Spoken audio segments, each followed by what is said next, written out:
വിവിഞ്ചനാണെന്ന് പറഞ്ഞ് മനുഷ്യൻ്റെ ഒരു പാട്ട് വേണം. അപ്പോൾ നമ്മൾ കുറേ പാട്ടുകളൊക്കെ നോക്കിയായിരുന്നു. അപ്പോൾ അതിൽ നിന്ന് വന്നൊരു പാട്ടാണ്. തൊട്ട് നോക്കടാ, അപ്പ അറിയാ. എന്നാ തൊടും.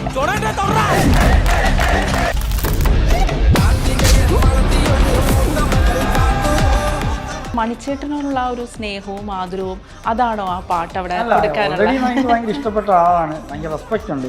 കാരണം ഇത്രയും ഇങ്ങനെ നാടൻ പാട്ട് പരിപാടിയൊക്കെ ഇത്ര ലോകത്തിന് മുഴുവൻ ആദ്യമായിട്ട് അവതരിപ്പിച്ച് അങ്ങനെ പറഞ്ഞല്ല, ആളിലൂടെയാണ് ഞാൻ കേട്ടു തുടങ്ങിയത്.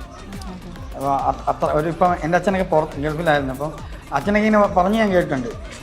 മനുഷ്യരുടെ പാട്ടായിരുന്ന ഒരു ടൈമിൽ അവർക്കെല്ലാം ഭയങ്കരമായിട്ട് എന്തോ മിസ് ചെയ്യാറുണ്ടെന്നൊക്കെ അന്നത്തെ ടൈമിൽ നാട്ടിൽ വന്ന ടൈമിലൊക്കെ പറഞ്ഞ് ഞാൻ കേട്ടിട്ടുണ്ട്. വിവിഞ്ചനാണെന്ന് പറഞ്ഞ് മനുഷ്യൻ്റെ ഒരു പാട്ട് വേണം. അപ്പോൾ നമ്മൾ കുറേ പാട്ടുകളൊക്കെ നോക്കിയായിരുന്നു.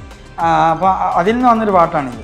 അപ്പോൾ ഇതിൻ്റെ തന്നെ റീമിക്സ് വെച്ചിട്ടാണ് നമ്മൾ ഷൂട്ട് ചെയ്തതും എല്ലാം ചെയ്തതും. അപ്പം അന്ന് പക്ഷേ ഇങ്ങനെ വിചാരിച്ചില്ല.